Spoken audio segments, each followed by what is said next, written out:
Alright, so we just finished my first day on PoE 2 and I played with my friends. We all played together the whole time and we only made it to level 15. But we were playing as one monk and two sorceress. So do that here. things worked out pretty well. This is my sorceress character right here. Nothing special on it, but for the experience that we had, I do prefer the WASD key set over the click. It's less frustrating. The click, they have the attack button plus the move button on the same key, so that kind of gets a little annoying.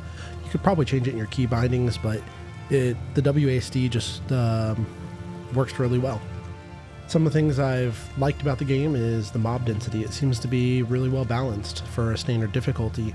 You can group them up and they can actually get pretty difficult, and if you group a lot of them up and you get a lot of like higher tier mobs in there, you can actually die. So that's actually kind of nice through the leveling.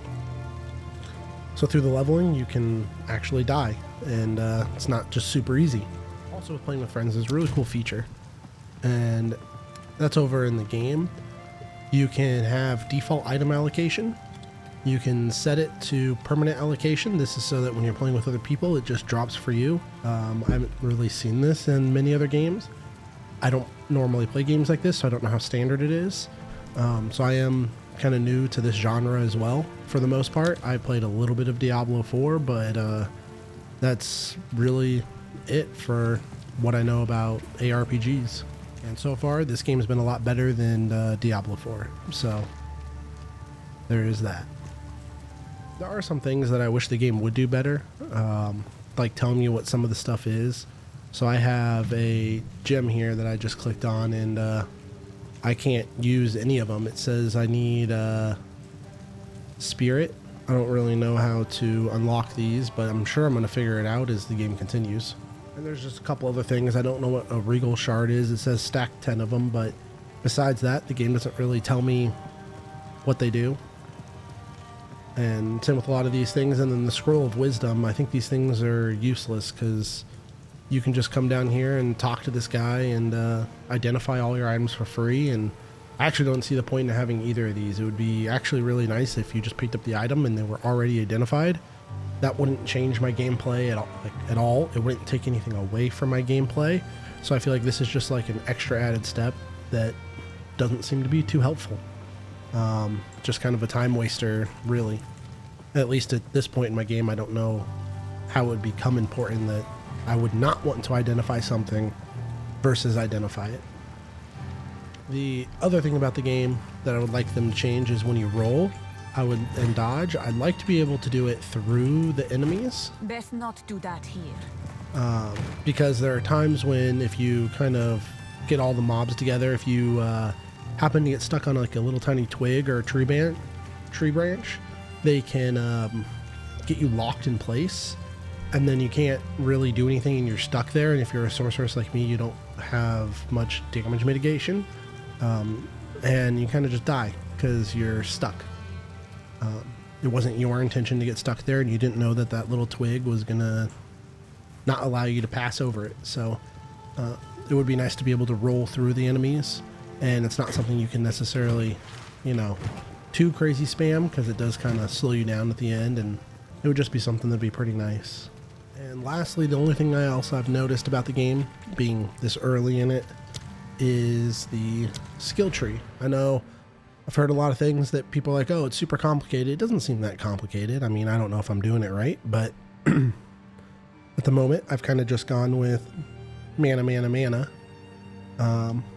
rather than spell damage. And just because I keep running out of mana. And overall, it's kind of pretty simple. The only thing I would like to know early on is how expensive is it to actually change all this? Like, I know that when you go to change your skill points, which I believe you do, Greetings. by refunding passives, like, does this get more expensive? So it looks like this is 182 for this node. Or is it like level based? Like, is it always 182? Like, I don't want this to be too crazy expensive at in game when I go, oh, my entire build's all messed up. or if I just want to test, if I just want to play around, I don't know why that would really take away from the game to be able to move these points around. I also wonder if I could refund this one, or not, maybe not that one. Let's say refund these two and move them over here instead, or these two and move them over to the left side. Would I be able to do that, or would I have to backtrack through the entire tree just to move them 2 spaces over?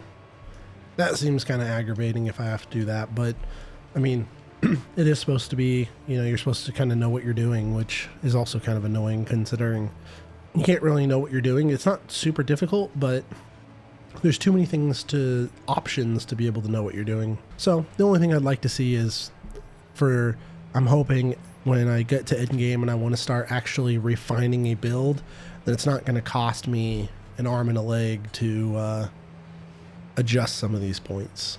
And the only other thing I kind of struggled with it was a really short time, I just had to kind of read the text a little bit more, was these gems. I unlocked 2 of them and I couldn't get them both to go on, and it's because apparently I needed more dexterity. It wasn't super obvious that that's what I needed to me. Like, you have to go and read through everything, and there's just a lot of words, so it didn't quite stand out of why can't it go in the slot type thing. Where this one, it just says it's not supported. This one didn't really say that at the time. It is nice that you can mix and match as well, though. And then lastly, a few things is I also don't know what items are even important in this game. Like, what do I hold on to till end game? What do I use? I got some of these faces which like add stuff to items. So they'll add like it'll be plus 24 mana, and then it'll add I actually added the plus 24 mana because I added another roll to it with one of these. I don't know if I'm supposed to be spending those or if I'm supposed to be holding on to those until end game. I don't know what's the most efficient. Game doesn't really tell me how rare some of this stuff is, so I mean, it says blue, so it's rare, but I don't know how valuable it actually is, and if I should be leveling up gear at level 15, or if I should just wait until end game, because none of my gear at the moment matters at all. It's all throwaway, so I don't see the point of using a lot of these things until the end. But if they're readily available in game, then why not use them as I level and make my leveling experience better? Just those types of things. It would be really nice for the game to give you a little bit more insight on these things and let you know how much you can use and what's valuable, what's not. Especially coming into this game, I've never played PoE 1.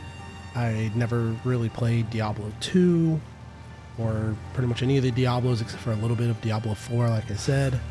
So it'd be really nice just to get a little bit more information on some of the stuff for a really new player into the genre, and that way they're not getting to the end game and they're just like, I might as well make a new character and start from the beginning, start all over again, because it's not worth grinding everything to reset everything. So we'll see how the game goes. It's only day 1. See how day 2 goes.